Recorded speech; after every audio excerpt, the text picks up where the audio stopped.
Hello, and welcome to Hastings Emerging Futures and Hastings Town Centre, past, present, and future. This is an opportunity for us to look at the Hastings Town Centre and discuss what we want it to be in the future. My name is John Knowles. I'm going to be your host for this evening, and I'm going to be taking you through what we're going to be doing and who we're going to be talking to and what the process will be. But first of all, a little bit of background. The death of the town centre has been pronounced pretty much every year of my life, I think, along with teachers wanting longer holidays and farmers complaining about the weather. But on this occasion, maybe it is time to accept that the town centre really has died or is on its last legs. And if we are going to have a town centre, who is it for and what is its purpose? What do we, the people who live here, want it to be? Now, in most towns, Hastings is going through a bit of an existential crisis in terms of what its town centre is for. We've all learned the ability to click and collect, and we can all get what we want, when we want, anytime we want it. So perhaps the town centre has lost one of its focuses. One of the other things about Hastings Town Centre as a centre is it kind of lacks a centre. It's bisected by a road which cuts the town in two. So we have on the one half the kind of mundane, ubiquitous shops you expect to see in every high street. And then in the other quarter, we've got Trinity Triangle, which is the kind of slowly becoming the St. Leonard's creepage of the DFL creatives setting up a little commune there. And that kind of road divides the two, the same in the way that we have a cafe culture in the town centre. But again, bisected by a pedestrian road which goes through the middle of that, creating a little wasteland of its own. And then to make life even worse, we have another road bisecting us from the old town, so you have to go through an underpass to that bit. So it's a very strange town centre, and it also lacks a kind of central feature or a kind of piece of architecture which really draws you to that centre and makes you aware of what it is and what it stands for. When I was a kid growing up in Liverpool, we used to have a phrase that the town centre had been designed by the Luftwaffe, by which we meant that it was mainly made up of bomb sites which nobody had built on yet. And when they did build on it, we knew they were going to build cheap and quick and not necessarily attractive. And that happened quite a lot. And one of the other things that happens in the town centre, of course, is not just the economy of shopping, but the economy of the night time and what that's about. And for a long time, Hastings Town Centre has had drink at the centre of its culture. And if there is a high culture, a high C culture, it's probably at St Mary's or probably at the Printworks. And perhaps that's right and proper. But is that what we want from the town centre? And it's interesting, the old town has a clear vision of itself, its heritage and its events. It's Jack in the Green, it's Bonfire, it's Fat Tuesday. It's all those events which all happen in the old town. St Leonard's is now building itself an image around the creative sector and sort of the DFLs and sort of a creative knick-knack hubbery, as I call it. But it's got a vision of itself. And that, again, is something we need to think about for the town centre. What is it? Is it shopping? Is that entertainment? Is entertainment high culture, low culture? What is it? What is it we want from it? So really, that's the big question of the night, is what do we, the people who've chosen this as our home, want this to be for us and for generations to come? And I think if you're going to start examining what it is you want to be, you have to know where you come from.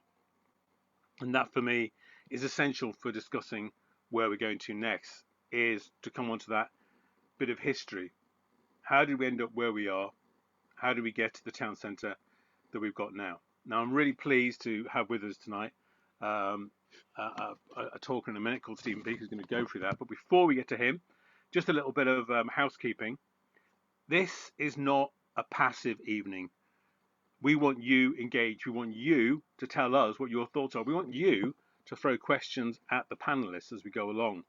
Now, I'm not going to be actually putting those questions to the panel. We're going to have Quiva O'Gorman is going to aim those questions at the panel for us. She'll filter off your questions, but get into the chat, put those questions down, and then we will ask the panelists as we go along. We've also got 3 questions which we're going to ask you directly. Yes, you, sitting at home there. We're going to ask you directly for your input, and we'll have a bit of a poll on what was going on and what your thoughts are around those questions. So get on the chat, put your questions.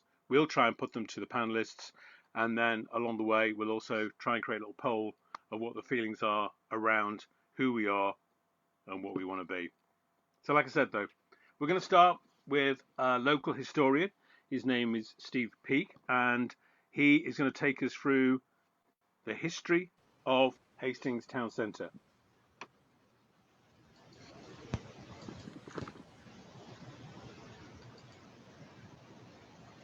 Hello, yes. I'm giving us a slideshow. But before that, perhaps I can just say that in the summer of 1989, I managed to get hold of a rare video camera, using the early days of video cameras, and I walked around the town centre, filming all the bits that are about to be lost. All the buildings are going to be demolished, and the cricket ground and all that. And you can see all of that film on my website, Hastings Chronicle. It's very interesting. It shows life in the town 32 years ago. And I'm hoping Trinity Triangle and Heart of Hastings can turn it into a good film, because it needs editing. But if we can get on to my slideshow, could you show the first one? Right. Now, this is Hastings Town Centre a few years ago. Well, 950 years ago, actually. Just after William the Conqueror conquered it. Castle on the hill, you can see. Over on your left is the White Rock, with St Michael's Church on top. So the both hills stuck much further into the sea, and in between them is the valley, a very deep valley, which is draining the many streams inland, which I'll show you in a minute. But the key thing to remember about the history of Hastings Town Centre is that it's built on shingle rather than on solid ground. And this is something that has been discovered or had to be coped with right up until the building of the Priory Meadow Shopping Centre. It's built on shingle more than anything else. Oh, by the way, St Michael's Church stood where the palace chambers are today. But the cliff has fallen. So, next slide, please. Now, this is the first really reliable map of all of Sussex. I mean, 1783. This is just to show how the valley is fed in by streams from up. You can tell because of the contours. You can see which are hills and which are valleys, and each valley has a stream running down it. By 1783, of course, Hastings had moved from the White Rock into what is called the Old Town, which should be called the New Town, really. But that is because the valley, the seafront had silted up with shingle moving along. Longshore drift, it's called. But also because of something else, which I'll explain in a minute. But there are hardly any roads. The one road going up the side of the valley through the word Hastings, it's not Queen's Road, that's just a Stonefield Road. And running down the middle of the valley is what we now call the Priory Stream, but it's fed from inland. Right, next one, please. Now, back in, this is a map of 1746, commissioned by Hastings Council, as it then was, to draw. It's part of a much wider map drawing the boundaries of the town. But you can see that there's a thing called the Haven in what is now where the town centre is today. All the houses and that on the right are, of course, the old town. Then you've got the castle, then you've got the Haven, and then you've got the White Rock with a windmill on it. It was always a good place for windmills. Now, this Haven has always been a bit of a historic mystery, but I've managed to work out exactly what was going on. Around 1580, there were several prominent business people in the town who managed to persuade the Queen to give a large sum of money to build what there was then called a haven, but we would now call a marina or inland harbour, but a marina is the nearest equivalent, in the Priory Valley. This is not a harbour sticking out into the sea, as was built later. It's a sheltered marina. And the Queen gave them a lot of money, and so they set about spending it. And what they did was they dug out where the Priory Meadow shopping centre is today, between the top end of the shopping centre down to what is now Cambridge Road, and they built an embankment across from the White Rock towards the West Hill, which is the bottom of that line. You can see there's a couple of ducks sitting on top of it. That is an embankment. But before they'd finished building this whole thing, the money disappeared.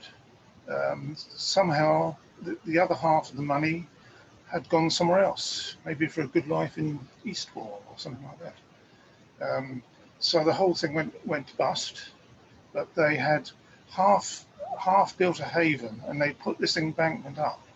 Now what that did was it stopped the Priory Valley draining properly, and it turned the inland side of that embankment, which is Cambridge Road really now, it turned it into a marshland, a permanent marshland.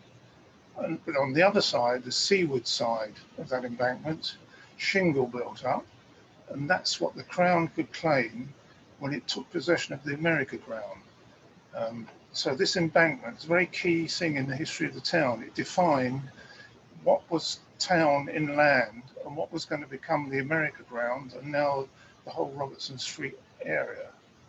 And notice there is a little bridge has been built connecting the embankment to the West Hill. Next slide, please. Here is a picture about the same time, 1750, showing what the town centre looked like then. On the left is that bridge that they built. And in front of us is the Priory stream draining as it could the valley, Priory Valley, as it was then called. But over on the far left is the marshland, which is low. You can see it's lower and it cannot drain. So that was a permanent impediment for the next 100-odd years, or from 1580 to the 1850s, to any building taking place. And going under the cliff, you can just see what is now Castle Street along to the Old Town. Next slide, please. This is 1824, and it shows how far the town had managed to expand then. By the late 1780s, 1790s, the town was really becoming popular as a resort, and it started spreading west because it couldn't go east or north, because the Millwood family, who owned most of the land around the town, liked it as it was, so they wouldn't let it be developed. So the town had to go west. But it couldn't go any further than this Priory stream, partly for reasons to do with the borough boundary, but more than anything to do with the fact they couldn't build on this marshland. And the southern half of the land had been occupied by squatters and other people who thought they'd managed to lease it, and that had become the American ground. That was developed, but the north side was not, where it says Priory Meadow, that was still underdeveloped.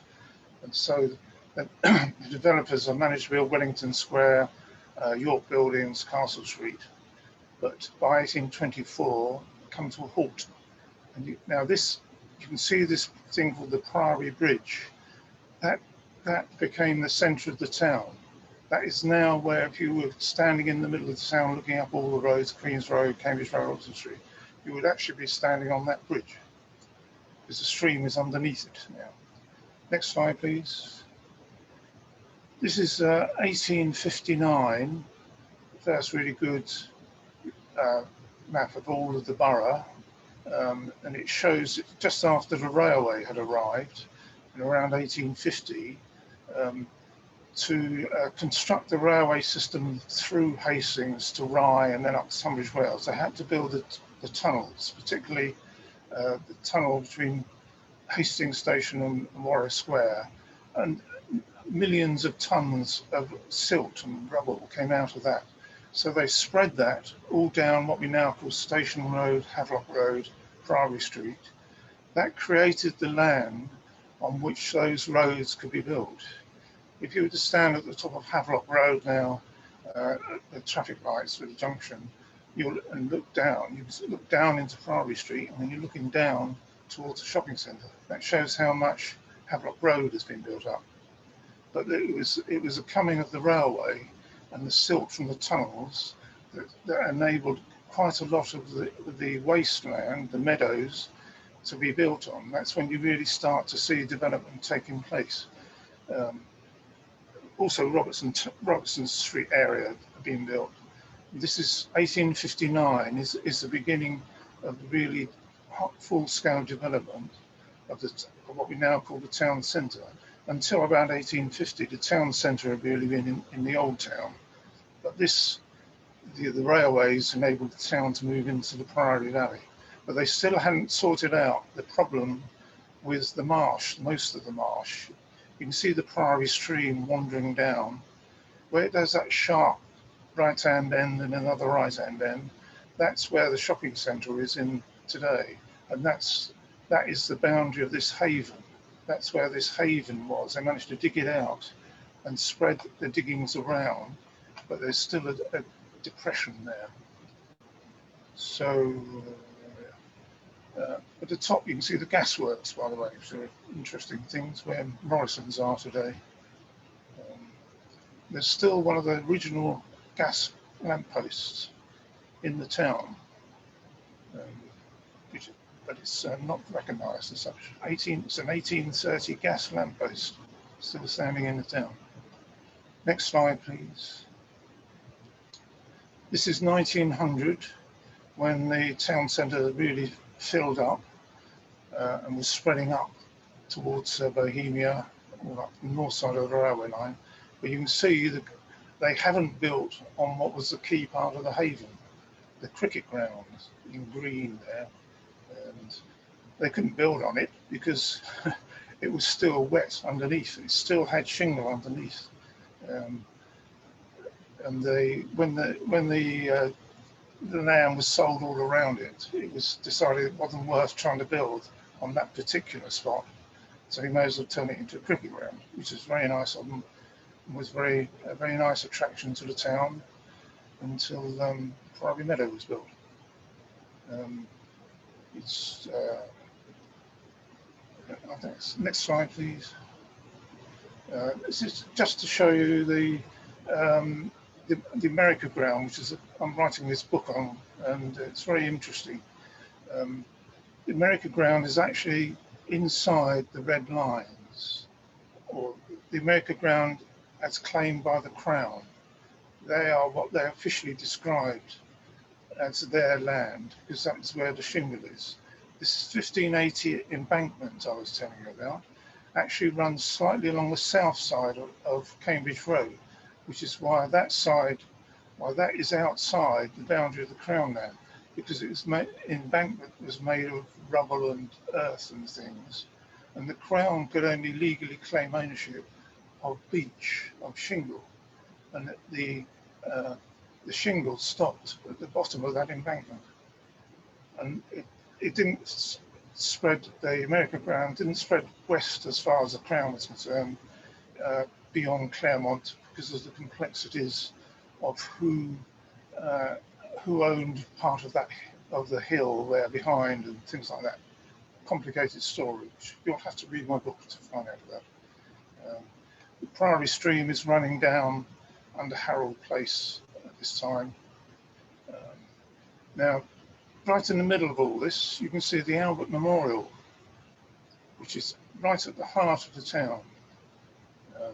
Next slide, please. There it is, built in 1863 in memory of the Queen Victoria's husband who just died, Prince Albert. It's officially called the Prince Albert Memorial Clock Tower. And it was the heart of Hastings, from people like me, I'm an aging youngster who grew up in town. in the 50s and 60s, you always said to people, I'll meet you at the memorial. You didn't say, I'll meet you at the town centre. You said, I'll meet you at the memorial. And it was the heart of Hastings. It really gave something to the, well, an incredible thing to the town. Then, of course, there was a slight fire in the top, and the council decided, as it was causing lots of traffic hazards and whatnot, it was in the way, they would demolish it. And the fire gave them a good excuse to knock it down. One of the people who did knock it down, one of the builders who were up in the top, so he told me that it didn't need to come down. The fire wasn't that bad. It could have been repaired if they wanted to, but they didn't want to. Now, my suggestion for the future of the town centre is to build a memorial to the memorial. I think it'd be great to build something on its place. You could still put something there where it stood. I think it'd be good to build a stainless steel sort of lamppost type thing, about 15 or 20 feet high, with a statue of King Harold on top, looking out to sea, looking out to Europe and all that. And I think it'd be a good attraction. People who like Brexit would like to see King Harold, and the Prime Minister might come and unveil him, things like that. You know. But I think it would also emphasise the link with 1066, which Hastings isn't known around the world for. I think Hastings isn't marketing enough the fact that it's the site of one of the most important battles that ever took place in the history of the world, if you like. Although the battle didn't take place here, of course, it took place somewhere else. There we are. But I think Hastings should build on that more as a marketing tactic for the town centre. So that's all I have to say. So someone else can say something now.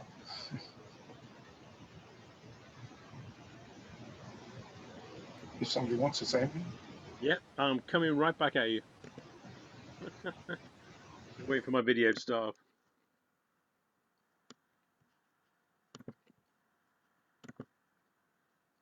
Hey, welcome back. Thank you very much, Steve. That was fascinating. Thank you very much. Right, we're going to crack right on now with meeting our panelists. We have a fantastic set of panelists for you this evening. These are people who are genuinely actively involved in making the future of the town centre and developing ideas for it. So, starting straight off, we have Kevin Borman. Kevin Borman, ladies and gentlemen, who, well, if you've lived in this town any time at all, you will know Kevin Borman because he does just about every event going in town. He runs the marketing department, and he's lived here for 60 years and been a member of the council for over 20 years. So it's a pleasure to have you here, Kevin. Nice to meet you. See you again. Thank you, John. Then we have John Bonus. John Bonus, ladies and gentlemen. He's the manager of Love Hastings. He's working with the Town Centre Business Improvement District.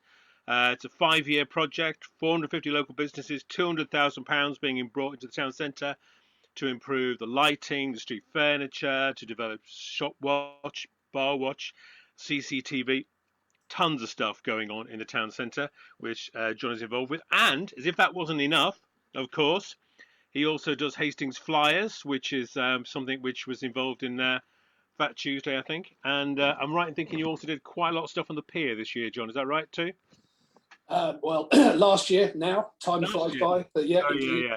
That was the largest live music venue in Europe for a few weeks. Absolutely. I mean, full credit to you. I mean, an amazing programme in a very, very difficult time. So well done for that one. Then we have, wait for it, James Leather over here, who's with the Hastings Community Land Trust, who are administrating the project and the funding around the Trinity Triangle. That's the Heritage Action Zone there. Lots of partnerships going on between Hastings Borough Council, Hastings Library, different charities and cultural sectors, as well as the amazing project artworks who are involved in that too. Some great stuff going on there. We'll be talking to James a bit later. Welcome, James. Thank you. Then we have, of course, Richard Moore. If you're young and in the know, you'll know Richard, because Richard, of course, set up The Source, an amazing BMX company, one of the biggest in the world, I think now, if I'm right in thinking, with operations going on in Hastings, Louisville, and Dusseldorf. There's a combination you never thought you'd hear. Amazing work also with the baths, the White Rock baths, which we have all seen for years and all wanted something to happen there. And Richard Moore and the Source have done an absolutely fantastic thing. It's a thing of beauty as much as anything else, but it's also a place for young people to be. And now, of course, going to phase two, the renovation of the courtyard downstairs. I think it's up to 5 hospitality units, I think, in there. Is it right? Yeah. Which are going to be opening up, I think, if all goes well, around about May this year. Yeah, COVID permitting, will be open mid-May. I think we just add COVID permitting to everything we talk about tonight, because it'll be that way. Yeah. But absolutely great to have you here. Fantastic. Awesome. And then, of course, we've got the amazing, hold on, my bits of paper. Jess. Hello, Jess. Welcome. Jess Steele, everybody, who in 2016, of course, got an OBE for services to community assets in the UK. Jess has been involved in many community projects in the town, particularly around the heritage of buildings and bringing buildings back to life, really. Famously did lots of work on the pier, but maybe tonight we'll avoid conversations about the pier if we can. But is also currently working on the Observer building and turning that at last into an asset for us all and making it into that. I mean, it's a stunning building and it deserves to have something going. And Jess and her team have been working on that, as well as other ventures in Trinity, I believe, which is like the Claremont as well. And I'm sure lots of other things which you're going to know about later on. And that is our wonderful panel. Like I said, these are all people who are actively involved in the Hastings regeneration and actively involved in putting their own money in some cases, into making this a great town again and making something of the town centre. So what we're going to do is we're going to crack on with some questions. The first one is a kind of open one to everyone, really. That's you, the public, and our lovely panels, which is, if you could bring back something from the past to Hastings, what would it be and why? Would it be a feature? Would it be, I don't know, a spirit of something? And I'm opening that up from West St Leonard's all the way to Rockinore and the whole of the town centre. So fire away with your ideas. What would you bring back from the past and why? Now, I don't know if anybody wants to step in on that one. We could have a little sort of thing from the panel itself. It would seem obvious to go with our historian, of course, if you're still with us. Steve, are you still with us? Is Steve gone? I can't see Steve. Steve's just gone. He's off. So, John, I'll pick out, Yeah. I'm trying to start my video, but it won't work. Oh, okay. Yeah, there we are. Yeah, I'm back again. I think you've already said what you would bring back from the past. It's the memorial, but is that right? Is that the one feature you'd bring back from the past? Yes. Sorry, I'll say that again. If you could bring back a feature from the past and put it back into the town centre, what would it be? A memorial to the memorial. Revive the memory of the memorial. That's what I would do. Right. And James, do you have a feature? Well, I was just going to comment on what Steve's highlighting of the memorial brings to my mind is that in living memory there have been mistakes made with things losing a memorial that didn't have to be. I think other people feel the cricket ground didn't need necessarily to be lost. And I've also heard people talk about very ambitious ideas of flooding back that area and having the harbour back there that was, I've learned tonight, was never actually ever completed. So it's, I just think in part of our project around the Heritage Action Zone is about hearing all of those stories and learning from those mistakes, not to repeat them, but also to sort of limiting our ambition and not trying to do the impossible and flood the harbour back again, that they never built even in the past, but to think of what we've actually still got. And I think there are, both in the building features in the town, I think there is a lot there that is over the years been uncared for, and hopefully we can bring some funding to kind of kickstart that kind of pride and understanding and valuing of that. But it's also to do that with the way that we tell the stories about it and get people connected to that. So we do actually move from just to caring about it and then enjoying it and making the most of it. So that's the kind of theory of change of what the Heritage Action Zone is about. It's both about the physical and the tangible in the buildings and the intangible. So all of those festivals that you were talking about in your introduction, John, it's about how do we have more of that action happening on in the evenings in the town centre. Brilliant. What a fantastic answer. I'm going to come to a direct question now, one aimed at Kevin. Kevin, as has already been mentioned, we do own this town, one of the most unique selling points in history, 1066. I do remember when I first came down here in 1999, meeting you and asking you, as somebody who designed theme park experiences, and where's your 1066 thing? And it was that hut that's up at the castle. So, Kevin, we own that title. What should we be doing with it? How can we make more of 1066? Well, I think we should make more of it, John. You're quite right. I've been doing this job for, as you said, over 20 years now. I've lived here all my life, and the castle is the only real direct link we have with the Norman invasion. It's the first Norman-built castle in the country. It should be far better than it is now. I get embarrassed sometimes when I'm showing people around Hastings Castle. I think we should be doing much more with Hastings Castle. It's not for want of trying. When you're in my job, you don't like looking at failures, but I count as my biggest failure, others may differ, that we haven't done more with Hastings Castle. I've actually led 3 bids to improve Hastings Castle for various lottery funds in the past. They were shortlisted, they got very close to being agreed, but they weren't ever successful. The council's never had enough money to make enough of Hastings Castle, but I think it's crying out to be made far better. And I absolutely agree with you. We should be doing far more to celebrate what is the most famous, what makes Hastings the most famous town in the world. And as you know, one of my other jobs is I'm the manager of something called 1066 Country Marketing. We do really promote 1066 Country, but you're absolutely right. The castle, Hastings, should be made much more of. I agree with you. Great. Okay, I think we'll go move forward to the present day. Is that a good idea? I think it's a good idea. Let's roll forward to the present day. We will try and get some feedback from the public as we go along. I've noticed already we got mention of the bathing pool. That comes up regularly, of course. Making more of the seafront. And the 1066 embroidery has been mentioned here as well, which I think is quite interesting. As well as those idiots leaping off the pier in aeroplanes, which I do think, did that used to happen here, Kevin? I can't remember. I know it happened on the pier. It happened here as well. Put a pier up, somebody would jump off it, I suppose. Yeah. Okay, so we're going to move on to the present day. And I suppose the question really is, what should the town centre be about? Who's it for? Who owns the town centre?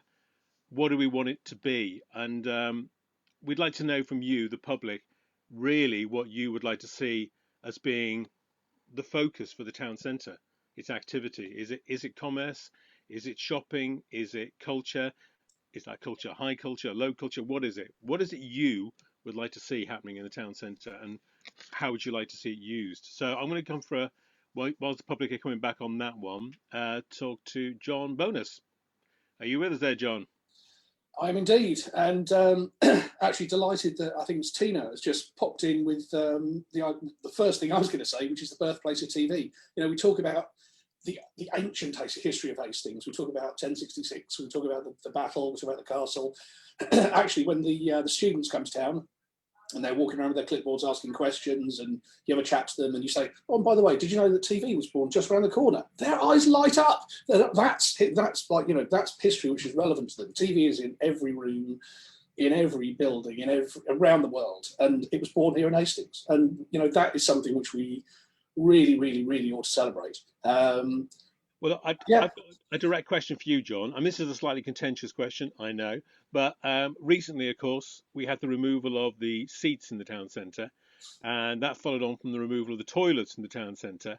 And I'm just wondering, is there a more creative way we can think of dealing with town centre street drinking problems than just removing the furniture, which some of us who are getting a bit older like to sit on occasionally?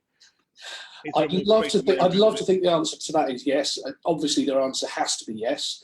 When I got this job, I was asked the question, what do you see as the big challenges? And the first thing I said was internet shopping, and the second thing I said was the street community. I'd lived here for a year before I got the job.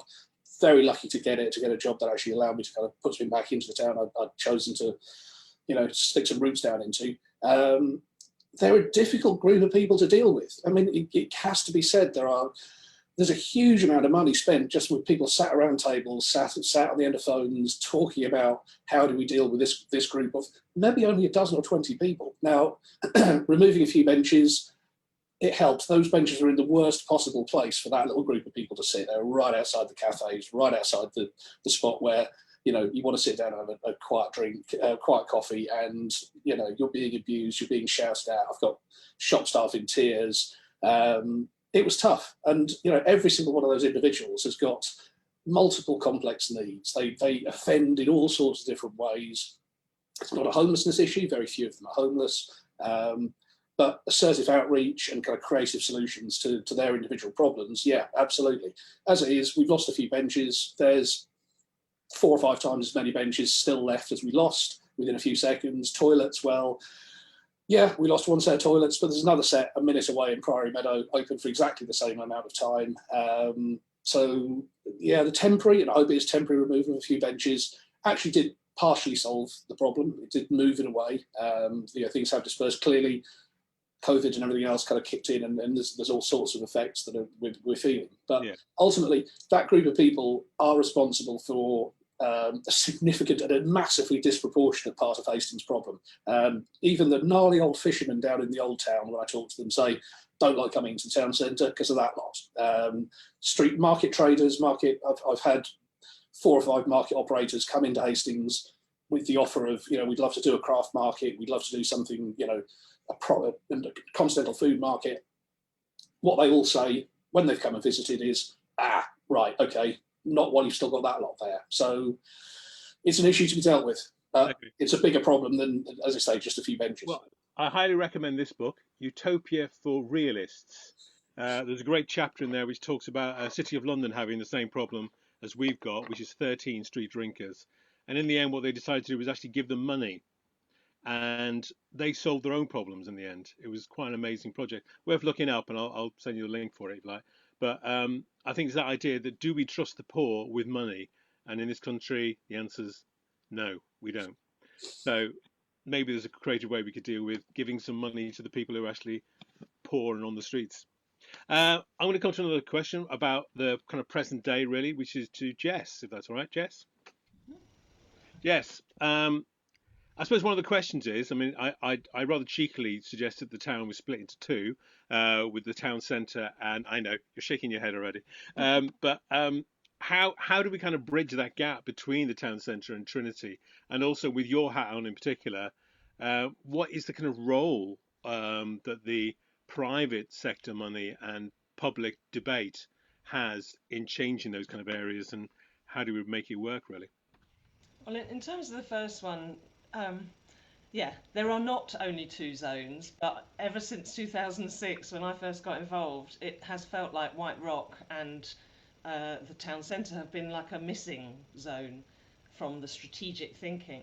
And that's what I've spent the last sort of 15 years trying to change, first with the pier, then with the Observer and the other buildings in that area. So it is its own place. It's not hopefully going to be colonised by from St Leonard's. It's its own place. It's got its own fantastic history, both ancient and more recent. But also I don't think there's a need necessarily to unify everything, to have a big single plan. That leading into your second point about what can people do, it seems to me that the point about town centre is it's a neighbourhood like any other in some ways, but it's a neighbourhood that many, many more people use, and that lots of different things can happen there. The one thing that shouldn't happen is the domination of retail, and now we'll finally see the end of that domination. That domination has been really dangerous for town centres everywhere. What I'd like to see is more focus on living in the town centre, working, but also leisure, education, not just formal but informal, and kind of well-being, really. That the town centre was talked about as the heart of Hastings.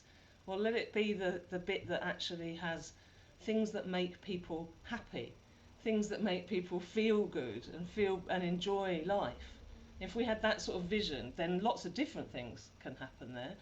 And in terms of my two priorities are always about involving more people in more direct ways in shaping the place, and also protecting those spaces to make sure they're affordable forever.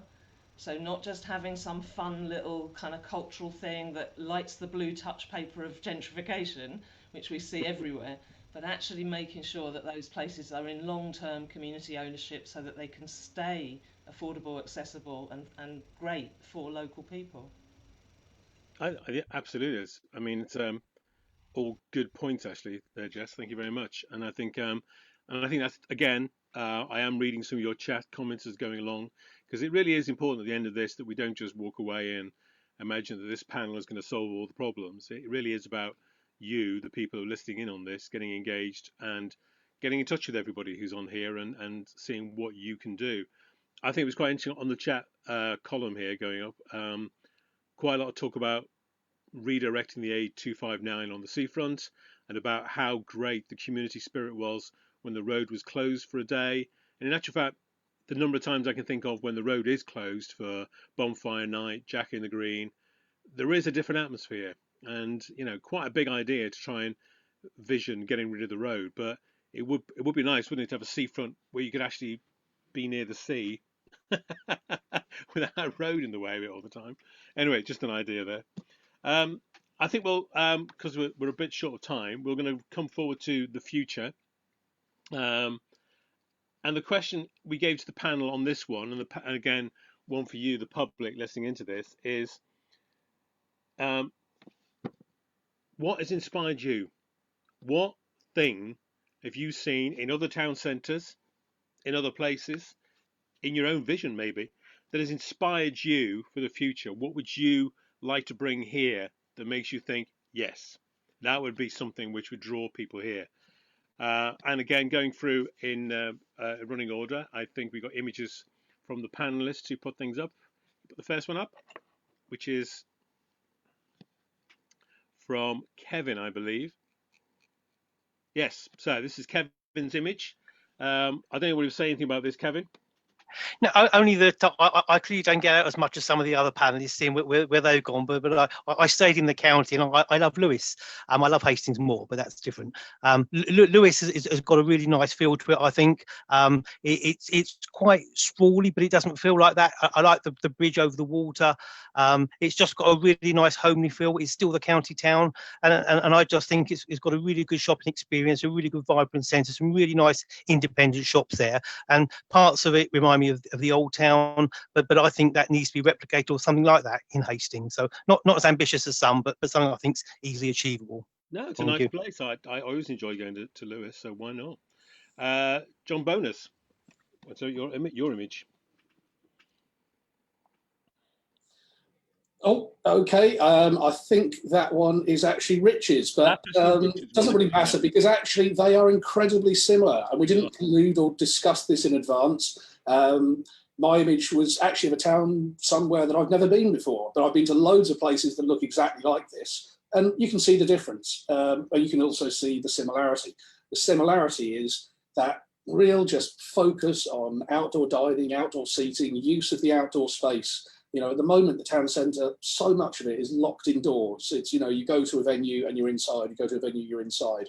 The whole town is locked into, a kind of like a concrete bubble. And there's the talk about connecting things to the sea would be absolutely amazing. But the first thing, the easy thing is just make use of that outdoor space in a more productive way to let people enjoy it, talk to each other, socialise. If there's well, anyway, it's a solution to many problems, and it's a simple one. And we've all been to dozens of towns like that. And the question is, why not Hastings? It's not groundbreaking. It's possibly not even imaginative, but it works. Yeah. Well, James, I don't know where you're coming, because obviously we show your slide down of the very similar street to John's, but what was your reason for picking that? That's not your one. That's. Oh, no, it's Rich. Rich, I think that one you're talking about now. Oh, yeah, Richard. Sorry, Yeah, Richard. so that was Dusseldorf, and very similar reasons Yeah, to John as well. It's very based on the outdoors and yeah, that's it. outdoor living, outdoor dining. And what you don't see is the whole of, to be honest, most cities in Europe, like Dusseldorf, have amazing cycling lanes, amazing walkways, generally based in that case around a river or by the seafront, around kind of the main leisure centre, whether it's a square or a river or a sea. And I definitely think Hastings could maximise the seafront much more than it does. It's our biggest asset, but it's definitely quite hard to get to and quite away from the town, as we all know. Yeah, no, I'd agree with you. It's the first thing I noticed when I came down here was this strange fact that I could hardly find any cafe where I could sit and see the sea, and I thought this is very strange. Yeah, This amazing asset, and I can't see it because there's a road in the way all the time. almost impossible to have a beer in the sun in Hastings in the summer. Okay, and then Richard, if you're there. Oh, sorry, James. I think your one was was it Istanbul? It was a little bit, maybe a little bit further afield, a bit more exotic. But the reason I went for Istanbul is because I would love to see a Turkish baths in Hastings. But when I was thinking of that, I always went back to my time in a long time ago now in Istanbul. It may be a very changed city now. Was the vibrancy of the evening life, not centering around alcohol. So you had emptying mosques, which are kind of wonderful spaces in their own right to go and kind of contemplate in. But just lots of life going on, even from sort of all ages. And I think really what I would like to capture through that is I see the potential in Hastings for that mixture of young and old, and skateboarders going past, motor scooters. I think sometimes that's controversial, and I picking up a comment that kind of Shelley made in the thing about that privatization of public space and how it makes things dead. And I always look at that place by Priory Square that runs behind the little Tesco store there onto Priory Street. It just feels this empty, dead space that no one ever thought about. But if there was activity to keep you in the centre of town in the evenings, that would be a really great change, I feel, for Hastings. So not to go home after work and watch TV, but to be around people. And there's plenty of stuff emerging in Hastings that would be possible. Yeah. By the way, there did used to be a Turkish bath in Hastings. They did. Yeah, yeah. Where was it, and where did they close it? I'm trying. I think we'll find out. I think one of the community mentioned it as well, actually. But there was definitely was one, and maybe that's something we could find out where it was and dig it back up again and start it up again. Jess, I think I have Jess's image next. So mine is actually, well, can we have the one before, please, Adam? The other one, That's it. So mine's Granby in Liverpool, and this is a community that was faced 50 years of really horrendous dereliction and threat of demolition and really poor services. And eventually they kind of took matters into their own hands and started commoning. So working together, they painted up the tinned up houses, they planted up the streets, they started a table sale, which turned into a fantastic monthly street market. And so it's this thing about doing it together and local people being directly involved. And the other brilliant thing about Granby, which is sort of shown in the other slide, is that the Community Land Trust took on some of the properties and brought them back as homes. But there were two houses that were just too far gone to be put back as homes. So they turned it into this absolutely fantastic winter garden. And it's just two terraced houses in an ordinary terraced street. And there's something about the level of quality in poorer neighbourhoods which you just don't see. And we need to see that, not because we want to attract rich people, but because we deserve it already. The people who are already in Hastings deserve quality, just like the people in that neighbourhood in Liverpool. And I think it's those two things, the commoning, working together, and the concept of deserving high quality, regardless of the without necessarily having to have gentrification to pay for it.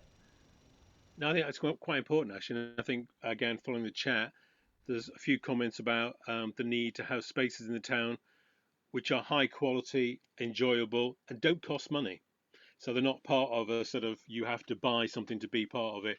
It's just something you can enjoy no matter what your pocket has got in it. And that idea of high quality as well is really important to me, I think, as well, that whatever we should do should have that attached to it, whether you're rich or poor, you should have access to those quality spaces. And I think Liverpool, growing up there, I was very well aware of the fact that we had some amazing gardens and amazing buildings which are free to the public. And that changed me as a young child growing up to have access to those things for free was really, really important. Um, and I think for me personally, spaces which I really enjoyed, Brussels because of its street art. Um, but it's interesting because New Brighton, which is an incredibly poor place, I mean, I used to go across the Mersey to New Brighton for my summers to hang out on the beach. They've now started doing this whole street art project. We're doing amazing street art graphics, and the whole area, which is incredibly run down, has now got this amazing focus around art and around this street graphics, which are bringing tourists in to see the place and bringing money in. So little things like that can make a difference. Um, so I don't know if the public have got any more definite things we should look at. Maybe they'll be highlighted for me in a second. But going on to future questions, uh, one for Richard, really. I think this one is Richard there. Richard's there. He's good here. Um, Again, it's interesting, Richard. I mean, you've kind of got on with Source Park. You've got on with developing that area. You've got on with doing what you do. And there's a lot of talk about engaging with the public. And of course, it was the public who famously gave us Boaty McBoatface. I'm just wondering, at what level is the kind of engagement with the public and what I would call a kind of like slightly benign fascism? Where's the line between the two, really? You know what I mean? Oh, that's a good question. Don't know how deep to go, but I mean, I don't think you could have come up with an idea, or we couldn't have stumbled across the Source Park by accident and then asked the public what to do with it. It was one of those, as a combination of gut instinct and having had a shop in the town for now 16 years and knowing our customers really, really well and what they do and what they wanted, and just having the customer knowledge or the market knowledge to just have the instinct to go for it. I suppose we sort of, it was it was a gut feel rather than conducting market research and asking everyone what they wanted. Having said that, it's a quite unusual building that no one knew was there, that was underground. It was the old Turkish baths in Hastings. I was standing in the old steam rooms this morning looking at them that we're developing.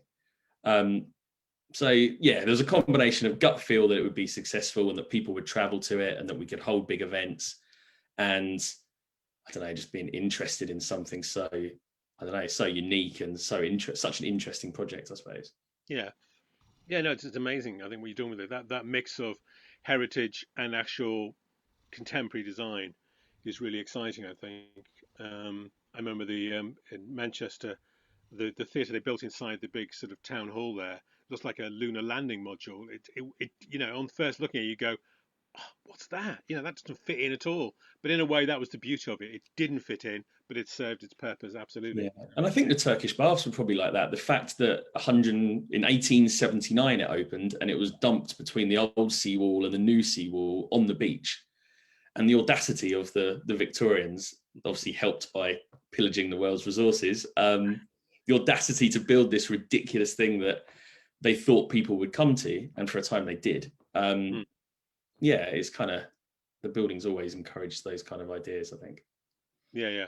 I don't know if anybody else wants to come in on sort of how we engage the public and what is the route to engaging the public. I mean, obviously, James and Jess, you do a lot of that kind of work. I don't know if you want to come in on that, Jess? I'd just like to make the point that it's not about voting. That the voting boat face thing is it's not about people voting on things. It's not even about people just putting in their ideas into some process.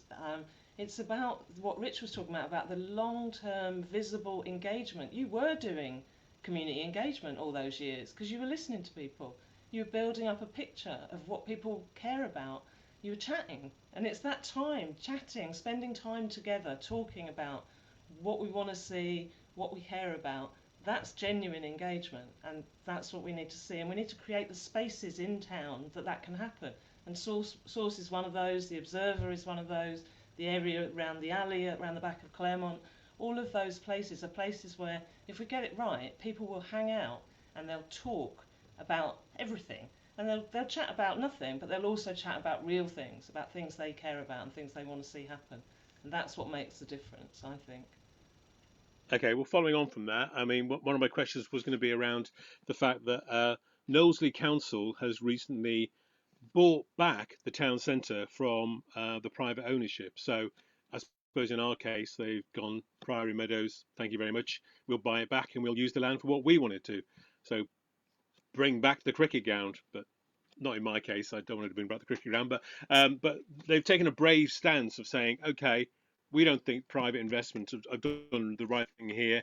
We're going to bring it back into our control and we're going to do something with it. And I suppose the question is to all of you, and come in whoever wants to, what would your mantra be for that change? What would you want to see as that change? And is that kind of bold step something we need? Oh, nobody wants to jump in on that one. Yeah, I'll jump in Richard. on that. Yeah. It's kind of following up on what Jess said earlier, that I completely agree that retail has dominated town centres for so long. And I speak as a retailer, but 99% of our trade is online. So also arguably killing other retailers around the world. I do think that retail has become too dominant. The price of property in towns due to retail is ludicrous and prices local people out from starting businesses.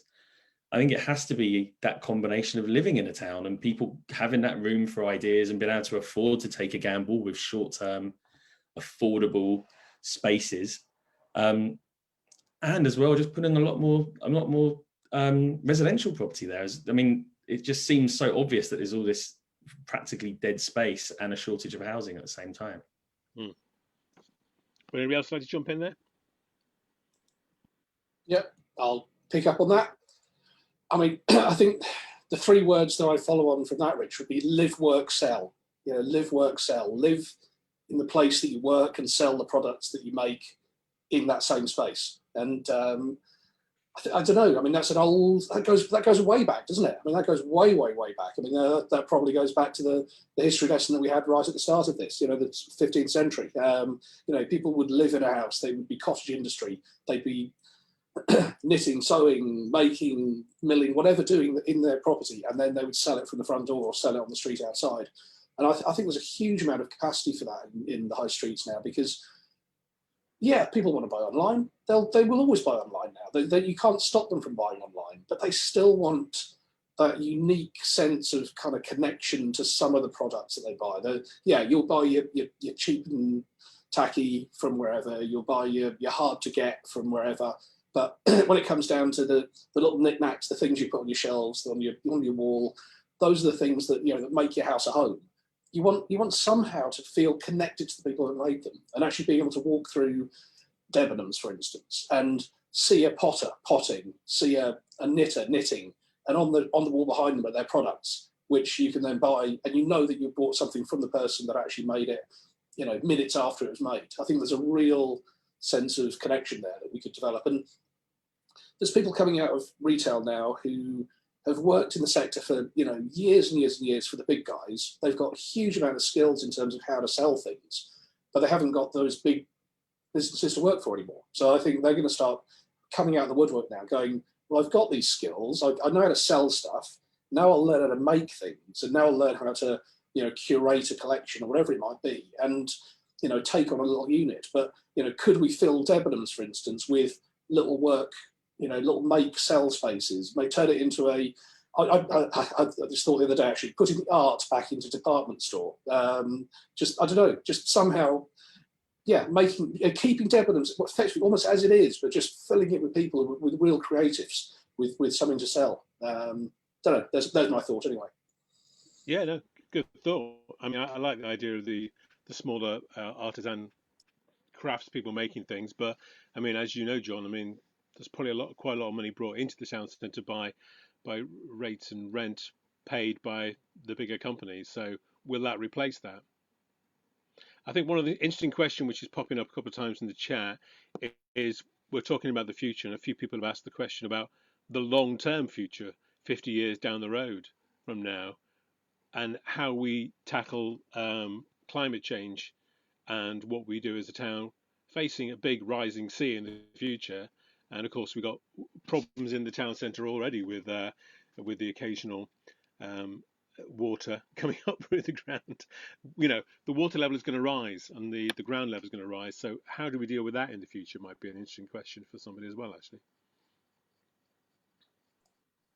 James. John, I'll just make the obvious point that it's not just in the future. Some of us remember, we've got pictures of going back to the early part of the last century where regularly there were rowing boats around the memorial. My grandmother can remember saying the time she went on around the memorial in a rowing boat in about 1918, 1919, whenever, and that's before Sydney Little raised the level of the seafront. Steve Peake's the expert on this, but we had to raise the level of the seafront within the last 100 years to stop the town centre regularly flooding. So it's not just a new problem, but I absolutely agree that more needs to be done, because if we're not careful, we'll end up with the normal model of a harbour where the town centre is now. Wow, there's a vision. Jess. John, I was just going to pick. I mean, in the chat, there seems this enormous appetite for doing stuff in public space, and when it comes to climate change, to stop the flooding of the town centre probably needs maybe even some sort of engineering kind of intervention. But it's also, how do we change the way that we live and do things in order that climate change doesn't happen so quickly. And there are lots of ideas in that chat about the biodiversity that could be introduced back into urban spaces, how that involves your community, how that might save money for the public purse, create even jobs. And so it's beginning, and your original kind of question about kind of Knowlesley, whether buying the, it's about power, isn't it? About how, and I think it was in the chat as well, about how the rules around us stop us being able to use the spaces that how we want to use them. And if we can try and, there is a spirit in Hastings of kind of, well, do you know what, we could do this in the street, which is not to be anarchist by any means, but just to say, let's make things happen. And that's the energy, I think, that sort of sits behind Jess's ideas of get on and do it. Let's do something in the alleyway, and you invigorate something by happening there. So I feel inspired tonight by some of the chat, by the attitude of it's about getting out there and doing something. And I think that's an important part of this in terms of the participation as well. I think I agree. I mean, one of the things that attracted me about Hastings was it was a place where people didn't talk about doing things. They actually just did. I mean, Jack in the Green wasn't developed by some, scheme of the councils. It was just the people going, we're going to do this. And then eventually you're going to catch on and you're going to make it on your posters. All of the activities I can think of.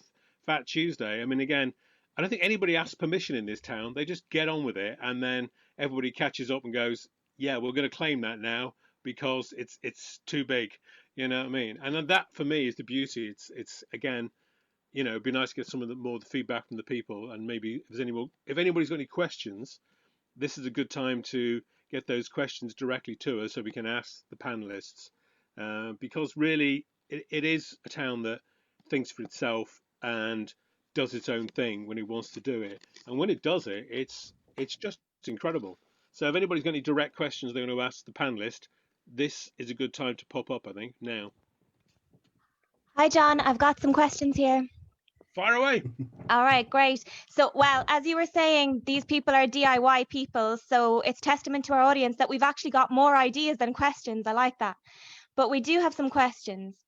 So, Sherry Clark asks, what do the panelists see as the most necessary actions, activities, or behaviour for improving the relationship between local government, public, private, voluntary sectors, and local active citizens? Wow. Okay. Jess, are you still there? Yeah, I'm here. Do you want to take that one? I'd say one really important action. Well, the most important thing is trust. That we need to build trust, and the best way to build trust is to work together on things. So the more partnership projects happen, the over time that builds better trust. But the thing that destroys trust is the overuse of confidentiality. And of course, anything that is to do with commercial in any sense can be called commercially confidential, and that makes people feel that they can't have a conversation because they're not informed. So I worry about the level of confidentiality in the development of new plans. I know that sometimes it has to be, but I think it should be by default. We should be more open, try to be transparent as much as we can be. I mean, I've had experiences, you know, right now I've got an experience where we're trying to buy a building. I don't want to tell you all which building it is, but I do want to talk about it. So I hate confidentiality. As soon as we get a little bit further along the line, I'll be wanting to talk to all and sundry about it. And I just feel that that's what we should be doing, is talking to each other all the time in this kind of way. I'm so excited about this happening tonight. This should have been happening for the whole of the year that we've been through, and it hasn't. So I'm just really glad it started, and let's just keep talking and opening up the potential for the future. But that requires other people to do that too, and I don't see that happening right now. That's a great answer. Trust is yeah, what a fantastic answer. Trust people. We got to trust each other a bit more, I think. Next question. Sure. So we have a question. Loads of great ideas. How do we pay for them? And how much are we all willing to pay in time, commitment, higher taxes? Maybe a Hastings 2066 tax is suggested. Okay. Anyone want to step up for that one? Richard, do you want to put your hand in your pocket? You stayed muted for that one. No, go ahead. Yeah, no, I'm not sure. I'm up for that one really. I think there is a lot of money ploughing into the town though. It's whether it's via the town deal, public money, and various other big grants that the town's received over the years. And there's a lot of businesses that have invested. We've been, I think, through this lockdown situation, obviously it's been a nightmare for hospitality businesses especially, and there's so many that are getting loans and really planning for when we can reopen again in spring. I think there's a lot of appetite for people to invest in this town. Yeah, great. John, bonus? Where's he gone? Yeah, I mean, I absolutely agree. Investment is there, and it's investment will follow opportunity. I'm not a businessman. I am public sector. Ingrained. You cut me in half, it'll say public sector all the way through me, except for a little bit at the top where I finally managed to escape and get out into the real world of rich and the real world of business. And I know that there are people who want to invest, but there's two questions there. One is what encourages investment and what stops it. Now, you can't change that. We can't influence the market. We can't influence the things that actually pull investment forward. But what we can do, or when I say we, my old colleagues in local authorities around the country, this is not just Hastings' issue, this is a national, international problem. People sat in government offices need to look at the obstacles that they put in the way of private investment and work out which of those obstacles are actually necessary and which are just there to keep them in a job. Because actually, there's a huge amount of stuff which can just be pulled away, and it's arbitrary. It's, you can object to this, you can allow it. You can object to this, you can allow it. Look at the legislation, look at what you have to stop. Okay, that's fair enough. But anything else, it's arbitrary, it's your decision. So, Kevin, you're the government guy in the room at the moment. I'm sure you know a few rules that could be bent, could be not necessarily broken, but actually they don't exist in the first place. So when talking to planners, is it all right to paint that thing red? Well, actually, you can paint it any colour you like. You don't even need to ask me. So yeah, just understanding what the rules are that can be, are flexible, and having that open conversation around what can we allow to happen. And if in an ideal world, standing up and waving it from the top of the Hastings Castle with a big flag saying, you can do these things in Hastings because we welcome it. Come on in. I don't know what those things are. That's for the private sector to say these are the blocks. So, I'd love to hear potentially an answer from a potential investor who said, I would invest in Hastings, but there's an obstacle. And if we can work out what those obstacles are, knock them out of the way, great. Let's let people get on with it. Okay. Next question. Okay, so just on that point of funding, we do have a comment from the audience. So Shelley says, Hastings and Rother Credit Union already exists. Can the bank microlending be developed with them, for example? And then we have a question from Rod Webb. Oh, okay. Councils are inherently cautious and conservative. How do councils reinvent themselves? Okay, well, that has to be one for Kevin. You there, Kevin? I am. How do councils reinvent themselves? That's a really interesting question. How not to be as well, I think, was the question. How what? Sorry. How to stop being cautious. Well, I suspect that this is a Kevin comment, not a council comment. I suspect that anyone who's not cautious wouldn't work for local authorities. When I used to work outside the council, I was often told it's easier to ask forgiveness than permission, but I probably shouldn't say that these days. I actually was the project manager for getting the fishing boat up the station about 15 or 16 years ago now, and that was incredibly difficult, but we got it done, and even then we had to be quite liberal with some of the rules and regulations that we did. And I shall never forget when the low loader turned up early on a Sunday morning to crane the fishing boat off the beach, and we took it very gingerly through the town centre without necessarily quite asking for all the permissions that we should have done. I thought that was a really brave thing to do, but I'm afraid that because councils are who they are, we will always end up erring on the side of caution. And as you said yourself, John, what's great about Hastings is that people sometimes don't ask permission. Jack in the Green, Fat Tuesday, the Carnival, things like that happened. And I like the story of the Old Town Carnival, which only started because the council, well before I started there, obviously, back in the 1960s, refused to let the original carnival go around the old town. So the old towners, being the old towners, said, well, we'll start our own flipping carnival then, and they did. And that's how the Old Town Carnival started. And I remember, I think it was 1969, I was on a float with my granddad driving in the very first procession. And that's because the Old Town refused to be kowtowed by the council and did their own carnival, and the Old Town Carnival still exists today. So there is a can-do attitude, but I'm afraid it's working within the rules and just knowing what you can do and what you can't do. And I can't say any more than that, really. That's an honest answer. Okay. Any more questions? Yeah, so we've got two people asking around the same theme. So Suzanne says, what about bringing education back to the heart of our town centres, not just trade and leisure? And Thomas says, with all of the above great ideas, we need to think about how to engage younger people who've lost their jobs, never worked, etc., in being part of the solutions. Yeah, no, that's a very good point, actually. Yeah. I just want to come to James on that, because James, I mean, you're working in the Trinity Triangle, and of course you've got the library there, which is probably a major focus. I mean, I took my kids every Saturday to the library. It was a huge resource for me and my family. I mean, is there something we can build around that for young people and families and education?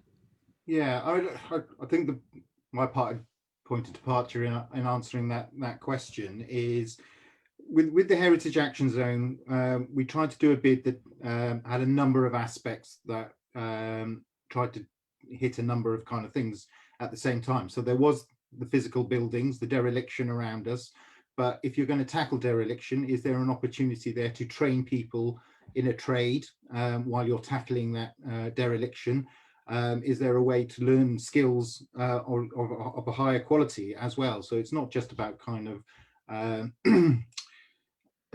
skilled jobs really, and but also that those spaces are trying to create places that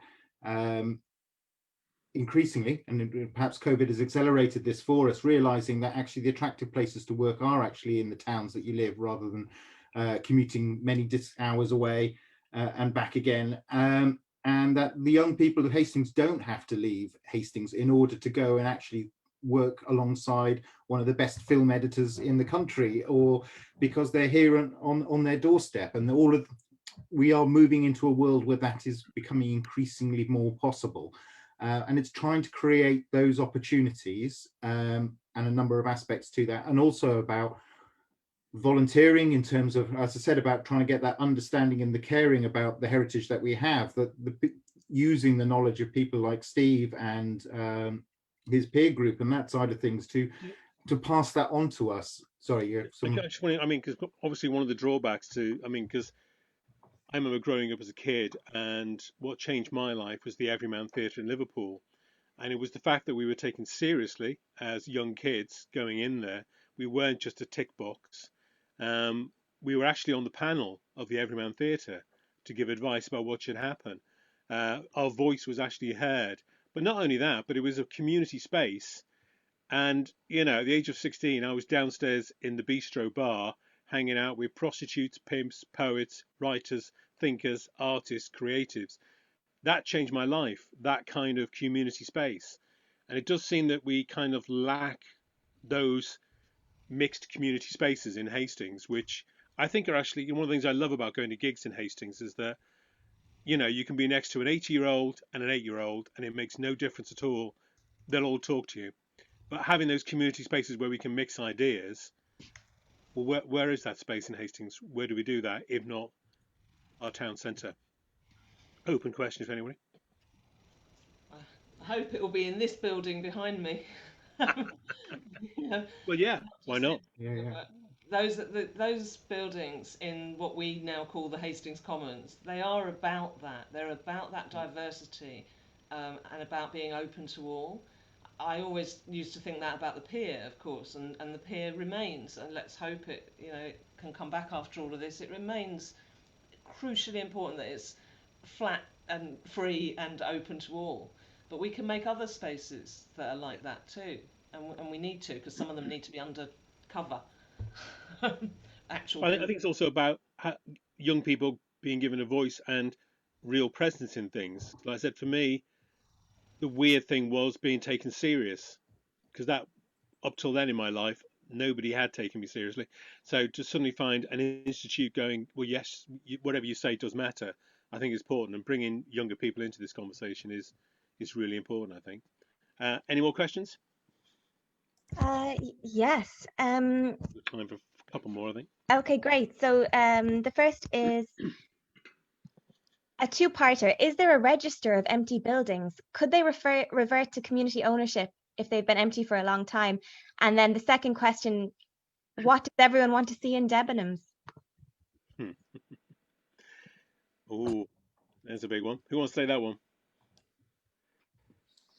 Well, John, well, as to is there a register of empty buildings? Not that I'm aware of, although I am just about to start on a little project to, if you like, well, basically catalogue the empty properties within the town centre and try and find out what their stories are. You know, why are they empty? We've a feeling that actually a lot of them are just transitioning. You know, a lot of them are actually in the process of, if you like, gestating from a moth into a beautiful butterfly. There's a process already in place, behind the scenes. And that'd be great if that's the case. We know there's a good few long termers, and there's some new entries into the catalogue of potentially significant empties. But anyway, yeah, no simple answer to that at the moment. What was the second part of that question? We were asked what would people like to see in Debenhams, but we also have a question on the same topic from Adam. Could Jess or James talk about bottom-up regeneration, which does address the various spaces which can react to anyone's needs? Yeah, who wants to take that one? Jess or James? James, look at you leaning forward. You go for it, James. Okay. So I would argue we are a proponent of bottom-up approaches, but whenever I say that, I have to acknowledge that we are not perfect by any means in doing that. We're not anywhere near as inclusive of all of the voices that we could be. So we're on a journey about all of that. I think some of the best examples of where we managed to do that, we had a bottom-up development team that occupied the site up at Ore Valley, and they met regularly for twice a week for 3 years, and they got projects happening on their area. So it can happen.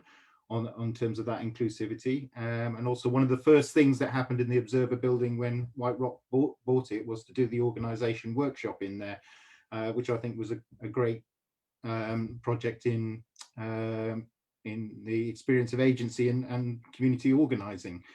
I think some of what we've touched on is about how power and decisions get made about us, and I think the difficulty about getting involved with this is kind of where is the authenticity of so John, you talked about an experience with your theatre. You definitely found that to be an authentic, life-changing experience. I think we are struggling at this point to still work with, I will agree with Kevin that local authorities by their nature are cautious guardianship kind of ethos, but that doesn't stop them working with other partners who can do other things well with them, and then building that trust that Jess talked about, so that you begin to get an authentic voice, and that you're not at loggerheads with each other. And I think we have still got an enormous amount to learn about that, and it derives from having public debate. So one I see tonight as being an important step forward. It's kind of come from that inspiration of Isolation Station saying, well, in a COVID world, we can't meet physically. What can we do? And start a debate online. So this is a really good example. It's great to have Kevin here participating in that. I want more of his colleagues to come and be a part of that, and also Jess's aspiration that there should be more of this type of dialogue happening.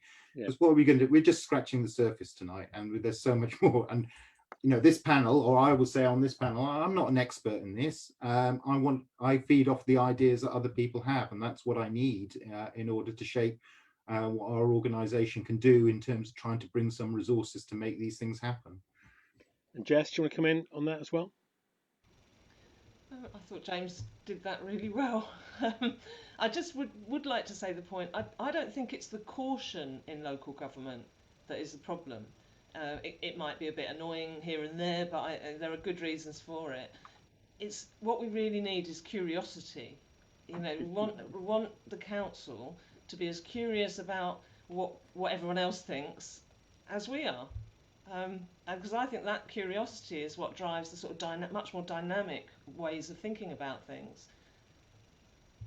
Brilliant answer. Yeah, curiosity is a good thing, I think, and it is interesting because as Kevin knows, I've banged on a lot in the past about St Mary's and the Castle and ownership of buildings by the council and taking ownership of those spaces, because that's again is another amazing space which is being battered around from year to year, from person to person, has never really found its true focus yet. And I think, personally, as somebody who's a performer and an artist and a creator of events, to have that building go to waste so much as it does tears up my soul.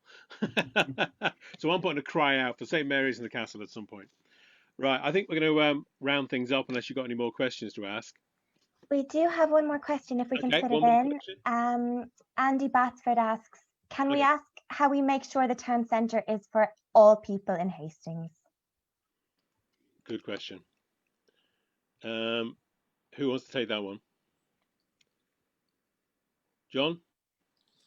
Well, I suppose the simple answer is everyone needs to come down to the town centre and take ownership. Simple as that.